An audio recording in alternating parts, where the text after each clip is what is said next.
तर मी इथे आता बनवते अंड्याचं कालवण। तर इथे कढईमध्ये तेल गरम करून घेतलं, तेलामध्ये कांदा चांगला परतून घ्यायचा, त्यानंतर आलं लसूणची पेस्ट घालून ती सुद्धा परतून घ्यायची। त्यानंतर इथं बारीक चिरलेला एक टोमॅटो घालायचा, तो सुद्धा व्यवस्थित असा परतून घ्यायचा।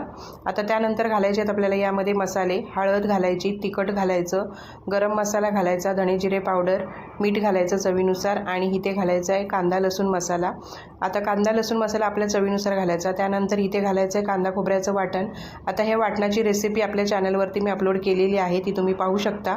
त्यानंतर यामध्ये पाणी घालायचं आणि मसाला आहे तो चांगला शिजवून घ्यायचा। त्यानंतर आपल्याला पाणी जेवढं पाहिजे घट्ट किंवा पातळ त्याप्रमाणे 1-1.5 ग्लास घालून झाकण ठेवून याला उकळी काढून घ्यायची।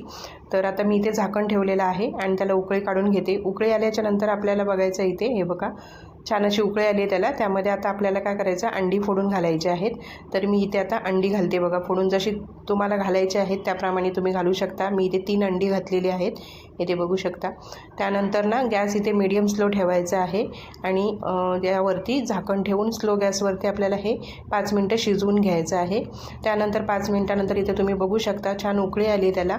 आता परत एकदा हे व्यवस्थित असं हलवून घ्यायचं आणि त्यावरती कोथिंबीर घालायची आणि परत एकदम स्लो गॅस करून आपल्याला ही 10 मिनटं कालवण आहे ते शिजवून घ्यायचं आहे। तर तुम्ही इथे बघू शकता 10 मिनटानंतर आपलं कालवण छान शिजलेलं आहे।